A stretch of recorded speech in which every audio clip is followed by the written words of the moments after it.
Hello दोस्तों, आप सभी का बहुत बहुत स्वागत है आपके अपने YouTube channel pre Sanskrit coaching classes में।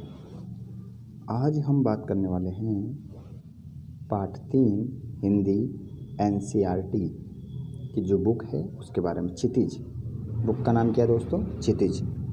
उसको पढ़ेंगे आज हम पाठ 3 के प्रश्न उत्तरों को। पाठ का नाम है उपभोक्तावाद की संस्कृति।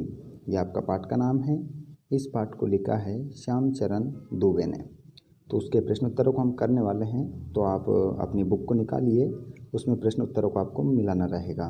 तो पहला प्रश्न हम देखेंगे, उसके आंसर को भी देखेंगे बच्चों।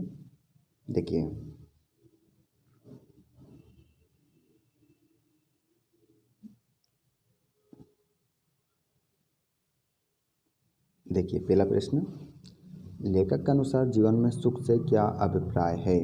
लेखक के अनुसार जीवन में सुख से क्या अभिप्राय? लेखक के अनुसार उपभोग, भोग ही सुख है। उपभोग को भोगना ही क्या है? सुख है। लेखक के अनुसार, लेखक ने कहा है कि उपभोग करना किसी भी वस्तु का, उसको भोगना ही क्या है? सुख है। दूसरा प्रश्न देखेंगे। ये रहा हमारा दूसरा प्रश्न। आज की उपभोक्तावादी संस्कृति हमारे दैनिक जीवन को किस प्रकार प्रभावित कर रही है? हमारा दैनिक जीवन आज की उपभोक्तावादी संस्कृति से पूरी तरह प्रभावित है।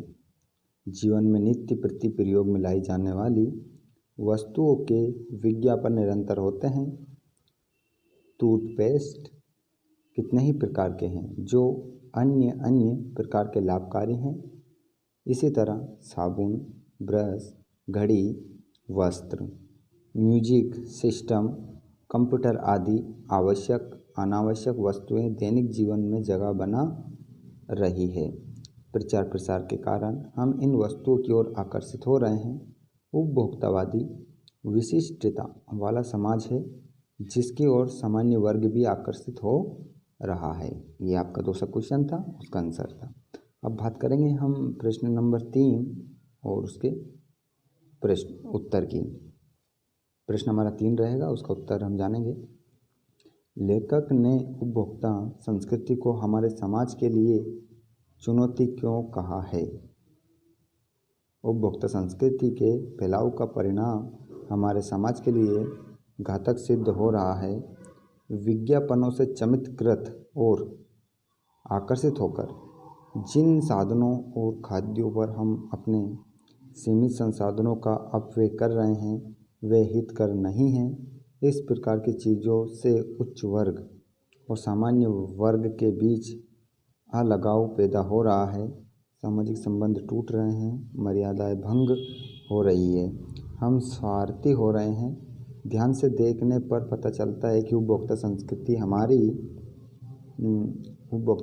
हमारी सामाजिक बुनियाद को खंडित कर रही है। इस भावी चुनौती का सामना कर इससे छुटकारा पाना आवश्यक है, अन्यथा विकास का विराट उद्देश्य पीछे छूट जाएगा। ठीक है दोस्तों, अब इसमें हम पढ़ने वाले हैं आज से स्पष्ट कीजिए। चौथा प्रश्न रहेगा हमारा आज से स्पष्ट कीजिए। चौथे में भी क्या रहेगा हमारा? कवाला। कवाले को पढ़ेंगे हम, उसका आज से स्पष्ट करना है।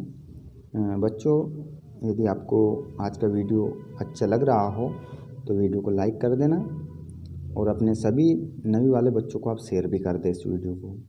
और चैनल पर नए हैं तो चैनल को सब्सक्राइब कर लें और घंटी की बटन को दबा लें, जिससे जब भी नया वीडियो आएगा उसका नोटिफिकेशन आपको सबसे पहले मिल जाएगा। चलिए देखते हैं हम अगला प्रश्न। जाने अनजाने आज के माहौल में आपका चरित्र बदल रहा है और आप उत्पाद को समर्पित होते जा रहे हैं। इसका आशय यह है कि उपभोक्तावाद के प्रभाव के कारण हम सुख की चाहत में वस्तुओं की अतिशय इच्छा कर रहे हैं। इसी कारण से आज के परिवेश में सभी का स्वाभाविक चरित्र परिवर्तित हो रहा है। वस्तु के उपभोग का सहज आनंद न लेकर हम उस वस्तु के लिए अपना समर्पण करते जा रहे हैं, जबकि हमें बिना आसक्ति की वस्तु का उपयोग करना चाहिए। अगला आज से स्पष्ट करना है आपको। अगला देखिए, खवाला प्रतिष्ठा के अनोखे रूप होते हैं, चाहे वे हास्यास्पद ही क्यों ना हो। प्रतिष्ठा के अनेक रूप होते हैं दोस्तों। देखिए यहाँ पर क्या बताया गया है कि जो प्रतिष्ठा होती है उसके अनेक रूप होते हैं, चाहे आपकी कोई हंसी क्यों ना उड़ाए। तो इसके बारे में हम जानेंगे। देखिए, समाज में अपनी प्रतिष्ठा दर्शाने के लिए अनेक प्रकार होते हैं। कुछ प्रकार तो ऐसे भी होते हैं जिनके कारण स्तर दर्शाने वाला व्यक्ति मजाक का पात्र बन जाता है। यूरोप के देशों में तो लोग अपनी कब्र पर हरियाली, फल, इत्र आदि लगाने के लिए धन जमा करते हैं। आशय यह है कि हमें अपने सहज स्तर में रहना चाहिए। स्तर को ऊंचा दिखाने की होड़ में दूसरों की हंसी का कारण नहीं बनना चाहिए। इसका आशय था। अगली बात करेंगे हम अगले प्रश्न की ओर। अगला 5वां प्रश्न रहेगा हमारा, और चौथे में हमने आशय स्पष्ट किया है। 5वां देखिए, कोई वस्तु हमारे लिए उपयोगी हो या ना हो, लेकिन टीवी पर विज्ञापन देखकर हम उसे खरीदने के लिए अवश्य लालायित होते हैं, क्यों? देखिए इसमें, आज विज्ञापनों को महत्व देने वाला समय है। विज्ञापन होते भी बहुत प्रभावी एवं आकर्षण, इसके सम्मोहन से बच पाना कठिन होता है। विज्ञापन देखकर हमारी इच्छा उस वस्तु को खरीदने की होती है। हमें उस वस्तु की आवश्यकता हो ना हो, वे वस्तु हमारे लिए उपयोगी हो या ना हो, किंतु विज्ञापन का हम पर ऐसा प्रभाव होता है कि हम उसे खरीदने की लालसा करने लगते हैं।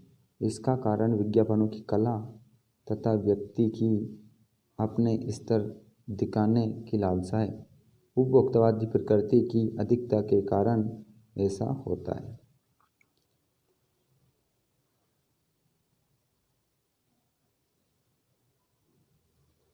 आपके अनुसार वस्तुओं को खरीदने का आधार वस्तु की गुणवत्ता होनी चाहिए या उसका विज्ञापन तर्क देकर स्पष्ट करें, है ना। आपके अनुसार वस्तुओं को खरीदने का आधार वस्तु की गुणवत्ता होनी चाहिए या उसका विज्ञापन तर्क देकर स्पष्ट आपको करना है। तो देखिए इसमें हम वस्तुएं किसी उपयोग के लिए खरीदते हैं, इसीलिए हमारे अनुसार वस्तुओं को खरीदने का आधार वस्तु की गुणवत्ता होनी चाहिए।